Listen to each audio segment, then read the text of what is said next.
Како доби желба да бидеш режисер, генерално? Кога започна? Кој филм ти остане, речем, негови печат? Филмови, да речем, кој режисер најмногу ти Стенли Кюбрик може би? Не. Не? Глеј, ја на крај на средно требаше да одлучам кај да на факултет. И ја мислам дека на теб кај избрав филм, не сум баш сигурен. И кога завршив факултет, мислам дека тогаш си одлучив дека сакам да станам режисер. Пред тоа не бев толку сигурен, пошто дете поима нема што знам.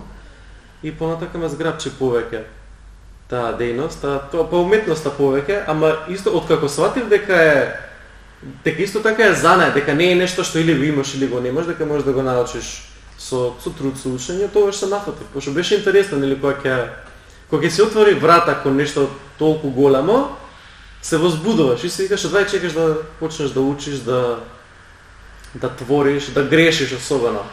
Тоа е многу битно. Одвај чекам да правам повеќе грешки за повеќе филми, пошто така се учи. Јасно. Режисери, филмови, што впечаток ти имат оставен? Се менуваат. Мене прв омилен филм, пред тоа немав, ми беше на факултет кога гледавме All That Jazz. Тоа е мюзикл, доста мрачен мюзикл. Прв пат беше на кино во амфитеатар, кај што гледавме филмот, да заплачам на крај. Толку беше трогателен за мене. Се работеше за животот на еден кореограф на мюзикли во вистински живот. Мислам дека ова дали беше за сам себе си го пишува филмот или некоја слична приказна. Ама човекот се играше со живот. Со пороци, со пиење, со пушење, со жени. На крај свати дека дали го сакаат, дали го мразат, не е важно, веќе поради тоа што тој се и оди. И целиот филм е, на почетокот се гледа низ призма на тоа дека он прави муабет со јас така го сватив, дали е тоа. Така он прави муабет со ангел и си го раскажува животот. Низ тоа и низ мюзикли, низ болката, низ среќата, низ возбудата. Мейнстрим филмови кои ти сте? Како мейнстрим.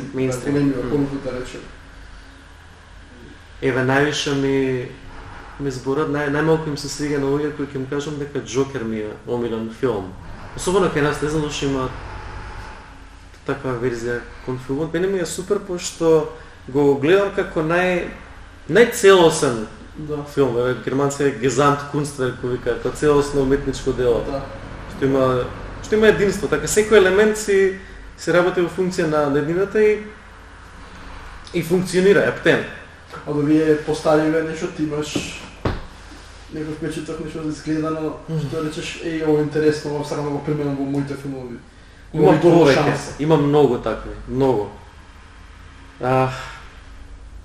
Еве дипломската ми беше за Кюбрик, како што кажат, 2001 со Вселенска одисеја, за како прави револуција во музика со тоа што користи музика, како прво класична музика што не ја користат до тогаш, што не е користена во други филмови, ама ја користи на таков начин што таа станува дел од наративот. Значи не е само филмот и дозгора ставаш музика. Јасно, да. Туку без таа музика филмот ја губи таа смисла. Да.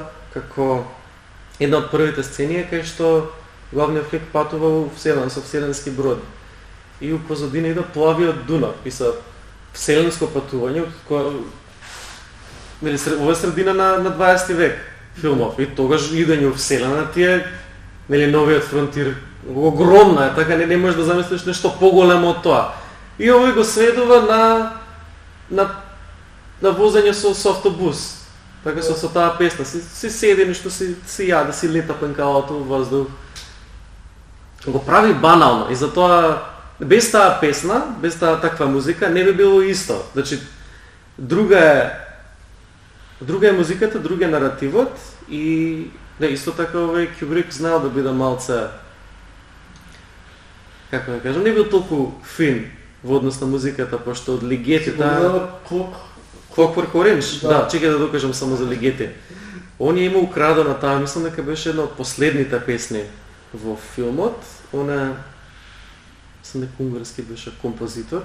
И без да му кажам, му ја земал, му ја ставил. Композиторот го тужил не пошто сакал, туку пошто адвокатов му кажал. А што е пострашно е дека ангажирал композитор прво за филмов, нема одлучено дали ќе користи класична музика како што е на крајот и му направил целосна музика за цел филм и доаѓаат на премиера и овој композиторов гледа дека ништо од неговата музика нема. Интересно. Да. Интересно. Кюбрик го зборат за понајголемиот режисер, така немам биден сте го имаат предвид и Orange, Clockwork Orange. Да, Shining, Eyes Wide Shut, има многу филмови генерално. Јас имам свој филмови, си да геме тоа некоја класична. А например, од македонски е твоја мислење за македонска филмска индустрија генерално. Милчо Манчевски е најистакнатиот режисер, меѓутоа ете можеби имаше некоја своја критика или не знам ти како бил режисер што би можел, што би сакал да прикажеш да речеме твоите идеи или твоите идеи што ги имаш. Кој би бил можност. Може за Манчевски да кажеме, што ми смета кај него, исто и кај Кюбрик, кај Тарантино што ми смета, е дека на некој начин го прават истиот филм 10 пати. Да. Не се менува тематиката, е дека Манчевски чак и структурата на филмот му е иста, поделена на 3 сегменти. Почеста. Мислам да докато анализирате си по-шарп. Да, и се гледа, не мора да сеш да анализираш, гледаш дека чај ако сака груп да биде човек, може да каже дека се 3 кратки филми исплени во долг. Добро. Мислам дека е многу по-комплицирано од тоа да се суди само за најатот кај македонската кинематографија, пошто еве во последно време пробувам да видам зошто ни се такви тмурни, така еден македонски филм што среќа немам баш видено. Да, се мрачни. Да. Османски доба, цело време тоа тој некој црнен наратив, мацен мрачен. Уште не владее тоа. Мислам дека е тоа толку дека е вкоренато во македонецот. Тоа си мојата теорија колку тачно колку не ќе видиме. Уште не сум толку сигурен, само правам само ставува мислење, да. Дека немаме ние толку многу искуство со класични приказни како што е повеќе на запад. Дека немаме видено толку среќа, дека немаме видено нешто посебно, дека ние се истото банално тешко и тоа што го знаеме, тоа го прикажуваме, тоа го пишуваме.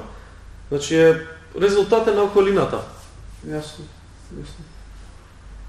Повише динамика би имало на запад, кај нас си останува исто, се смееме за колку ни е лошо и затоа мислам дека најпопуларно е црна комедија. Морбидна реченица, се смееме за тоа колку ни е лошо, ама право си. Че не можеме да излеземе од тој некој хилизам што владе, генерално само го покажуваме тоа што е лошо.